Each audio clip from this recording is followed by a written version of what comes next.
ఓం సమర్థ సద్గురు సాయినాథ్ మహారాజ్కి జై. ఓం సాయిరామ్. మన బాబా కుటుంబ సభ్యులందరికీ నమస్తే అండి.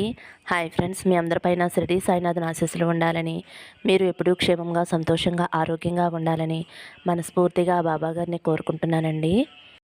ఫ్రెండ్స్, మనం నిత్య జీవితంలో ఎన్నో సమస్యలతో ఎదుర్కొంటూ ఉంటాం కదండి. ఒక్కొక్కసారి పరిష్కారం దొరకక చాలా ఇబ్బంది పడుతూ ఉంటాము. కానీ మనకి బాబా గారే ఒక మంచి మార్గం చూపించారు అని అనుకుని మాకు తెలిసిన గురువుగారు ఉన్నారండి. ఓం శ్రీ సాయిబాబా వారి ఆశీస్సులతోటి గురూజీ సీతారామరాజు గారు జాతకం చెప్తారండి. ఫోన్ నెంబర్ వచ్చేసి 9300556240. మీకు ఎటువంటి సమస్య ఉన్నా సరే, విద్యలో నైపుణ్యత లేకపోవటం, ప్రేమించుకున్న వారి మధ్య గొడవలు రావటం, భార్యాభర్తల మధ్య సమస్యలు రావటం, ఉద్యోగ సమస్యలు, వ్యాపార సమస్యలు, సంతాన సమస్యలు రావటం, ఆర్థిక సమస్యలు ఏర్పడటం, మనశ్శాంతి లేకపోవటం, ఇలా ఎటువంటి సమస్య ఉన్నా సరే ఆ సమస్యకి పరిష్కారం గురువుగారు స్వయంగా ఫోన్లో చెప్తారండి. ఈ గురువుగారికి చూపించుకున్న వారికి ఎంతో మందికి మంచి జరిగిందండి. కాబట్టి మీరు కూడా ఒక్కసారి నమ్మకంతో ఈ గురువుగారిని కాంటాక్ట్ అవ్వండి. నమ్మితే కనుక అంతా మంచి జరుగుతుంది ఫ్రెండ్స్. ఇంక ఈరోజు వీడియోలోకి వెళ్ళిపోదాము. ఈరోజు మన బాబాగారు సందేశం అండి. మన బాబాగారు ఏమంటున్నారంటే, తల్లి, నీ ముందుకి 2 పూలమాలను తీసుకువచ్చాను. ఒకటి గులాబీ మాల, రెండోది చామంతి మాల. నన్ను తలుచుకుని ఒక మాలనైతే తాకు తల్లి. నీకు రాబోయే అదృష్టం గురించి, శుభవార్త గురించి నువ్వు ఏం చెయ్యాలో నేను చెబుతాను కదమ్మా అని అయితే మన బాబాగారు మనందరి కోసం చక్కటి సందేశం తీసుకొచ్చారండి. మరి మన బాబాగారు ఏం చెప్పబోతున్నారో బాబాగారి మాటల్లోనే తెలుసుకుందాం ఫ్రెండ్స్. చిన్న రిక్వెస్ట్ అండి, మన వీడియోస్కి అయితే ఒక చిన్న లైక్ ఇవ్వండి. ఫస్ట్ టైం చూసేవారైతే మన బాబా భక్తి ఛానల్ తప్పకుండా సబ్స్క్రైబ్ చేసుకోండి. ముందుగా అయితే చామంతి మాలండి. తల్లి, చామంతి మాలను తాకావు కదమ్మా. సాధనాలు కానీ ధనంతో కానీ పని లేకుండా, శాస్త్రాలలో పాండిత్యం కూడా నీకు అవసరం లేదు. నీ గురువుపై నువ్వు పూర్తి నమ్మకాన్ని, విశ్వాసాన్ని ఉంచితే చాలు. ఈ గురువు నీకున్న చెడు కర్మలన్నీ తొలగించి ఇష్టాన్ని ప్రసాదిస్తానమ్మా. బిడ్డ, పసుపు రంగు మాలను తాకిన నీకు ఈ గురు అనుగ్రహం ఎప్పుడూ ఉంటుంది తల్లి. నువ్వు ఏ ఒక్క పని చేయాలన్నా, ఏ విషయం తలపెట్టాలన్నా, అందులో విజయం సాధించాలి అన్నా గురువు యొక్క అనుగ్రహం కావాలి కదా. ఈ యొక్క అనుగ్రహం కోసం ఈరోజు చామంతి మాలను తాకావు. నీకు గురువు అనుగ్రహం పరిపూర్ణంగా ఉంటుందమ్మా. ఈ సాయి అయిన గురువుని ఎన్నుకుని నీ జన్మ ధన్యం చేసుకున్నావు. నమ్ముకున్న వారికి కష్టాలను వెంటనే తొలగించేస్తాను. అలాగే వారి కోరికలను కూడా వెంటనే తీరుస్తాను. అలాగే నన్నే నమ్ముకుని ఉన్న నిన్ను ఎలా వదులుతాను చెప్పు తల్లి. కాబట్టి నీ మీద ఈ గురువు అనుగ్రహం పరిపూర్ణంగా ఉంటుందమ్మా. నువ్వు తలపెట్టే ప్రతి పని కూడా శుభకరంగా ఉంటుంది. ఇప్పటి వరకు నీ ఆశలు తీరలేదు. ఏ పని మొదలెట్టినా అడ్డంకులు వచ్చాయి అనే కదమ్మా నీ ఆరాటం. ఆ అడ్డంకులన్నీ తొలగిస్తాను. గురువు యొక్క అనుగ్రహం ఉండటం వలన ఎలాంటి చిక్కులు ఉన్నా అవి సులభంగా తొలగిపోయి నీకు విజయం తథ్యం బిడ్డ. మనసుతో కానీ, చేతులతో కానీ, మాటలతో కానీ ఎవరి మనసు నొప్పించవద్దు తల్లి. పై కూడా దయ కలిగి ఉండు. నీకు సుఖశాంతులు కావాలి అంటే నేను చూపించిన మార్గంలో నడిస్తే అవి తప్పకుండా నిన్ను చేరుతాయి తల్లి. నువ్వు ఎవరితోనూ పోల్చుకోవద్దు బిడ్డ. అంటే వారి వారి యొక్క అర్హతను బట్టి వారు ఉంటారు. ఇది నువ్వు ఎప్పుడూ కూడా మర్చిపోవద్దు. ఇతరుల సుఖజీవితం చూసి నువ్వు సంతోషించు. ఇతరుల సుఖజీవితం వెనుక ఉన్న కష్టాన్ని గుర్తించు. అదేవిధంగా మనం కూడా అటువంటి సుఖజీవితం పొందాలి అని ఆరాటపడు. అంతేకాని వారు బాగున్నారు అని ఈర్షపడవద్దు. ఈర్ష అనేది ఎక్కడ ఉంటే అక్కడ పతనం అనేది ఉంటుంది. నా భక్తులు పతనం కాకూడదు అనే ఉద్దేశంతోనే ముందు జాగ్రత్తగా ఈ మాటలు చెబుతున్నానమ్మా. నీ మనసులో ఎప్పుడూ కూడా ఈర్ష, ద్వేషం, అసూయ, పగలు ఇటువంటివి కొంచెం నలుసంత కూడా ఉంచవద్దు తల్లి. నీకు ఈ సాయి తండ్రి అనుగ్రహం నీకు ఎప్పుడూ ఉంటుందమ్మా. నువ్వు ఏకాగ్రత చిత్తంతో నన్ను ధ్యానిస్తే నేను నీలో ఐక్యమై అనంత శక్తినై నీవుగా నేను మారిపోతాను తల్లి. నీలోనే భగవంతుని యొక్క శక్తి అంతా కూడా నింపేలా నేను ఉంటానమ్మా.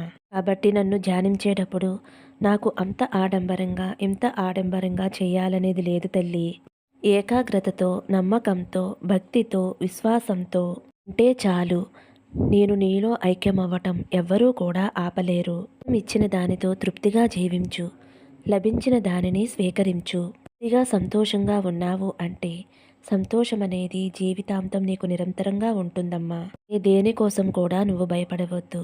నీ సాయి తండ్రి అనుమతి లేనిదే ఏమీ కూడా నువ్వు చేయలేవు కదమ్మా. అందువల్ల నా అనుమతి తీసుకుని చేసిన ప్రతిదీ కూడా సక్సెస్ అయ్యేలా నేను చూస్తానమ్మా. నీ బాబా అనుగ్రహం నీకు ఎప్పుడూ ఉంటుంది తల్లి. ఇప్పటి వరకు నువ్వు ఎన్ని కష్టాలు పడ్డా, ఎన్ని బాధలు అనుభవించినా ఈ గురువు యొక్క అనుగ్రహం నీకు కలిగింది కదమ్మా. ఇక నీ దిగులంతా కూడా మర్చిపో తల్లి. అతి త్వరలో నీ కోరికనేది తీరుతుంది. ఇంట్లో మంచి మంచి శుభకార్యాలు ఉంటాయి తల్లి. ఏ శుభకార్యం వచ్చినా సరే ఆలయానికి వచ్చి నన్ను దర్శించి తప్పకుండా నన్ను పిలుస్తావు కదూ. అలాగే నా ఆలయానికి వచ్చినప్పుడు తప్పకుండా చామంతి మాలను నాకు సమర్పించమ్మా. నీకు ఎంతో మంచి జరుగుతుంది తల్లి అని అయితే మన బాబాగారు చామంతి మాలను తాకిన వారి గురించి అయితే ఇలా చెబుతున్నారండి. ఇప్పుడు గులాబీ మాల తాకిన నా బిడ్డ ఎవరైతే ఉన్నారో తల్లి, రోజామాల, ఎర్రటి రోజామాల తాకావు కదమ్మా. నీ జీవితంలో సంతోషం మాత్రమే ఉండాలి అని కోరుకుంటావు. అది ఎలాంటి తప్పు కాదు. అలాగే నీ మనసు రణంగా మారిపోయింది. ఎన్నో ఇబ్బందులు, ఎన్నో కష్టాలు, వీటితోటి మనసు రగిలిపోయి దిక్కుతోచక ఏమి చెయ్యాలో తెలియకుండా ఉన్నావు. అవును కదా తల్లి. ఎప్పుడు ఈ కష్టాలు తీరుతాయి, ఎప్పుడు ఈ కష్టంతోనే ఉండాలా అనే కదమ్మ నువ్వు బాధపడుతున్నావు. అందమైన ఈ రోజామాలను తాకిన నీకు ఇక ఆ కష్టం తీరిపోయినట్టేనమ్మా. నీకున్న అవలక్షణం ఏమిటో చెప్పనా తల్లి? విపరీతమైన కోపం. నీ కోపాన్ని నువ్వు తగ్గించుకోవాలి తల్లి. ఆ కోపం తగ్గించుకుంటే నువ్వు చేసే పనిలో ఏకాగ్రత చూపించగలవు. ఆ కోపం వలన మంచి నిర్ణయాలు తీసుకోలేకపోతున్నావు. నీ కోపం ఇతరుల మీద చూపించటం వలన నీకు నచ్చిన బంధాలన్నీ దూరమవుతున్నాయి. అందువల్ల నీ బంధాలు దూరం అవటం వలన నీ మనసు ఎంతగానో బాధపడుతూ ఏ పని చేయలేకుండా, ఏం చేయాలో తోచకుండా అయోమయ స్థితిలో పడిపోయావు కదా. దీనికంతటికీ కారణం ఏమిటి? నీ కోపమే కదా. ఆ యొక్క కోపాన్ని నువ్వు తగ్గించుకో తల్లి. నీ సాయి తండ్రి ఆరాధన వల్ల ఎటువంటి పనైనా సరే తప్పకుండా జరుగుతుంది. ఎటువంటి అడ్డంకులైనా తొలగిపోతాయి. దూకుడు తగ్గించి నేను చెప్పినట్లుగా నడుచుకున్నప్పుడు నీకు మంచి శ్రేయస్కరం. ఆకలితో ఉన్నవారు ఎవరైనా ఎదురుపడితే వారికి భోజనం పెట్టడం మర్చిపోకు తల్లి. అలా భోజనం పెట్టడం వలన నువ్వు భగవంతుడికి మరింత దగ్గరవుతావు. నీకు అవసరమైనప్పుడు సాక్షాత్తు ఆ భగవంతుడే నీకు అండగా ఉంటాడమ్మా. ఎప్పుడైతే నీ పాపాలు, నీ కర్మదోషాలు అన్నీ కూడా తొలగిపోతాయో నీకు ఈ గురువు యొక్క ఆశీర్వాదం ఉన్నట్టే తల్లి. ఈ గురువు యొక్క ఆశీర్వాదం వల్ల ఇప్పటి వరకు పడిన కష్టాలకి ముగింపు అనేది వచ్చేస్తుందమ్మా. ముఖ్యంగా నీ మనసులోని బాధ, ఆ బాధ తగ్గే మార్గం కూడా నేను చెబుతాను కదమ్మా. నీ సాయి తండ్రి పాదాలను ఆశ్రయించిన వారు ఎవ్వరూ కూడా చరిత్రలో చెడిపోయినట్లు లేదు తల్లి.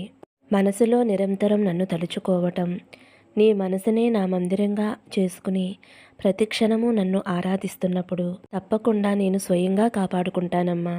ఈ సాయిని నమ్మినప్పుడు దుఃఖాలన్నీ తొలగిపోయి నిశ్చింతగా సుఖాలను అనుభవిస్తారు. నీకున్న మనభారాలన్నీ నేను మోస్తానమ్మా. ఎల్లవేళలా నేను నీతోనే ఉండి నీలోని కోపాన్ని, అహంకారాన్ని తగ్గించి క్షణక్షణం నీలో శాంతాన్ని ఏర్పరిచి క్షణక్షణం నీ మనసులో స్థిరంగా ఆనందం ఉండేలా చేస్తాను. నీలోని కోపం తగ్గినప్పుడు తప్పకుండా నీ మనసు ప్రశాంతంగా ఉంటుంది తల్లి. నీ శరీరపు అంతరంలో ఉన్న ఆ పరమేశ్వరుడు స్వయం ప్రకాశుడై వెలుగుతాడు. ఆ దేవుడి మీద నమ్మకం ఉంచి సాధన అంటే ధ్యానం చేస్తూ ఉండు తల్లి. మనం ఒంటిని శుభ్రం చేసుకోవాలి అంటే నీటితో స్నానం చేస్తూ ఉంటాం కదమ్మా. కానీ మనసుని శుద్ధి చేయాలి అంటే ధ్యానంతోనే సాధ్యమవుతుంది.